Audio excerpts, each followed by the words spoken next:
What is going on, my friends? We're going to continue the holiday theme that you've kind of seen in our shorts recently, and I wanted to talk about probably one of the only well-documented Christmas truces that actually happened in World War II. Now, we all know about the very well written one from World War I in 1914, but there were no large-scale Christmas truces like that in World War II because of the constant fighting and the locations of where some of these events would occur. So we only really have a documented case of a very small truce in 1944, and that's about it. Now, we can assume that other smaller truces like this had also happened previously, but there's no documentation about it. Nobody's ever come out and done interviews about it like this one, so we kind of just have this one to go off of for a pretty good story, and I figured I would share it with all of you. Now, this story comes from Christmas Eve of 1944. This is shortly after the Germans have launched their last operation to try and take the control of the war again, and it's not going to end well for the Germans, but for now there is heavy fighting in forested areas, and this location is actually the Hirschton Forest. Now, the story comes from a child at the time, Fritz Winken, and his mother. Now, at the time, Fritz was 12 years old, and he later retells this story for us all to hear. Now, it's not really told from the soldiers at this time, but we do have the story from him. Now, later into the night on Christmas Eve, 3 Americans would knock on him and his mother's cabin door. The 3 Americans being identified as Jim, Robin, and Harry. Now, Harry was badly wounded at the time, suffering from gunshot wounds.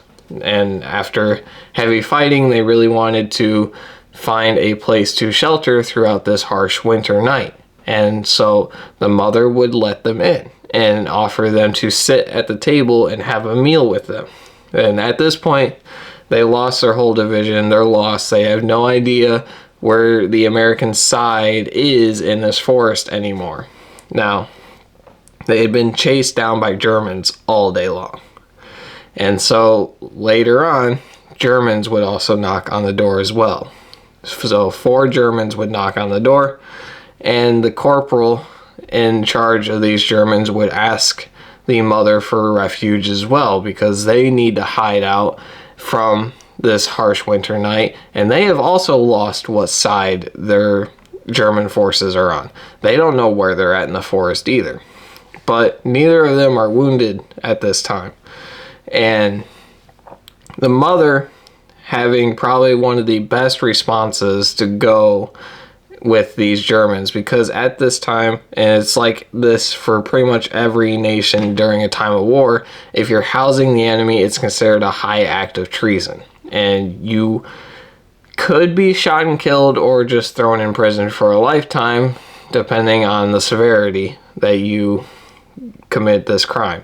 And so they're housing 3 American soldiers, and it's Germany at the time, kind of a little bit ruthless and a little bit on the edge because they're losing the war. So they could have been shot and killed at this point, but they did not.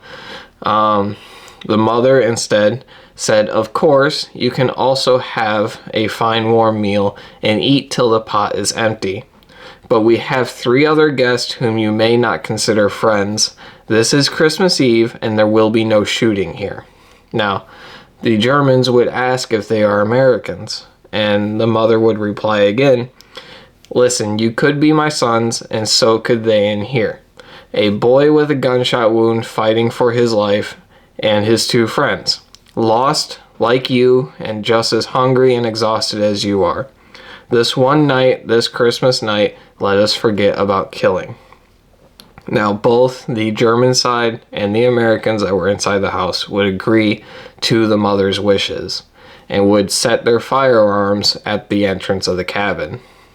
And that way, there would be some slight trust between the two, as none of them would have any form of being lethal anymore. Now, they would sit down and have their meal, and it would go as follows according to Fritz. Relaxation was now beginning to replace suspicion. Even to me, all the soldiers looked very young as we sat there together.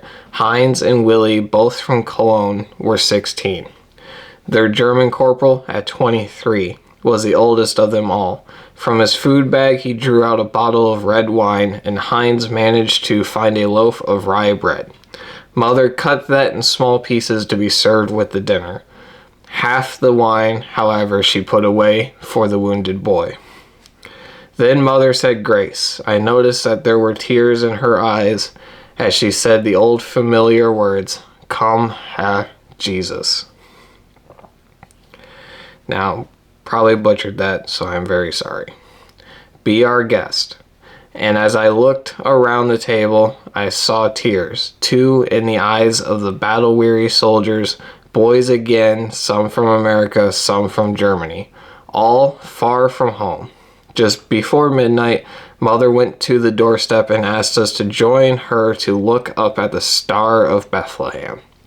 We all stood beside for her, except Harry, who was sleeping. For all of us during the moment of silence, looking at the brightest star in the heavens, the war was a distant, almost forgotten thing. Now, both sides would take a relaxing night inside the cabin, and they would stay there as peace would go throughout all the night. Now, come morning, both sides would shake hands and they would depart ways as they would find their respectable sides of the conflict afterwards, and would probably continue the fight. It is unknown to me what happened to either of these soldiers. If anybody knows anything, do let me know. I couldn't really find much, especially considering there are no last names and it was just first names given by Fritz himself. But this is probably the only well-documented Christmas truce of World War II, at least that I myself know of. I tried to find some other stories, but it's quite difficult. But I hope you guys enjoyed this video. If you did, make sure you leave a like and subscribe, and I will see you guys in a future video. Happy holidays, Merry Christmas, and have a very safe and well-traveled time with your family. I'll see you guys in a future video.